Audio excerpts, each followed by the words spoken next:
ఇప్పుడే అందిన వార్త. తెలంగాణ ప్రభుత్వం భారీ శుభవార్త. త్వరలోనే వారికి 6,000 పెన్షన్. ఈ వివరాలని ఇప్పుడు మనం పూర్తిగా తెలుసుకుందాం. అంతకంటే ముందు ఈ ఛానల్ని సబ్స్క్రైబ్ చేసుకొని లైక్ చేయండి. ఈ వీడియోని అయితే పూర్తిగా చూడండి. అప్పుడే మీకు కంప్లీట్ ఇన్ఫర్మేషన్ అనేది తెలుస్తుంది. ఇక ఈ విషయాలన్నీ మనం పూర్తిగా పరిశీలించినట్లయితే, తెలంగాణలో కాంగ్రెస్ ప్రభుత్వం ఏర్పడినప్పటి నుంచి కూడా ఎన్నికల్లో ఇచ్చిన హామీలను ఒక్కొక్కటిగా అమలు చేస్తూ వస్తుంది.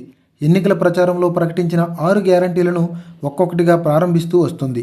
అయితే రాష్ట్రంలో అర్హులైన కవులు కళాకారులకు 6,000 పింఛన్ అందిస్తామని తెలంగాణ ప్రభుత్వం హామీ ఇచ్చిన విషయం తెలిసిందే.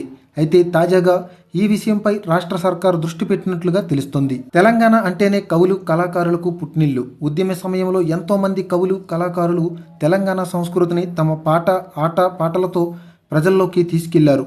ఈ క్రమంలోనే అలాంటి కళాకారులను గుర్తించి ఆర్థికంగా ఆదుకోవాలని రాష్ట్ర ప్రభుత్వం అయితే నిర్ణయించింది. ఇదే విషయంపైన రాష్ట్ర పర్యాటక సాంస్కృతిక శాఖ మంత్రి జూపల్లి కృష్ణారావు కీలక విషయాలు వెల్లడించారు. తెలంగాణలోని కవులు కళాకారులను ఆదుకునేందుకు తమ ప్రభుత్వం సిద్ధంగా ఉందని చెప్పారు.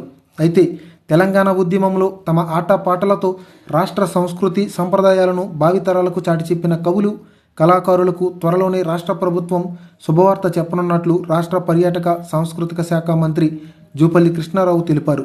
వారి సంక్షేమానికి ప్రభుత్వం అండగా ఉంటుందని మంత్రి హామీ ఇచ్చారు. రాష్ట్రంలో అర్హులైన వృద్ధ కళాకారులకు పెన్షన్లు ఇచ్చి ఆదుకునేందుకు రాష్ట్ర ప్రభుత్వం పరిశీలిస్తుందని చెప్పారు. అయితే తమకు పింఛన్తో పాటు ఆరోగ్య బీమా సదుపాయం, ప్రత్యేక హెల్త్ కార్డులు, గుర్తింపు కార్డులు కూడా జారీ చేయాలని కళాకారులు తాజాగా మంత్రి జూపల్లి కృష్ణారావును కలిసి విజ్ఞప్తి చేయడంతో ఆయన ఈ విషయంపై పాజిటివ్గా స్పందించారు. ఈ మేరకు అర్హులైన వృద్ధ కళాకారులందరికీ పింఛన్లు ఇచ్చే అంశాన్ని రాష్ట్ర ప్రభుత్వం పరిశీలిస్తోందని తెలిపారు. ఇదే విషయంపైన ముఖ్యమంత్రితో సమగ్రంగా చర్చించి తుది నిర్ణయం తీసుకుంటామని కూడా మంత్రి జూపల్లి స్పష్టం చేశారు.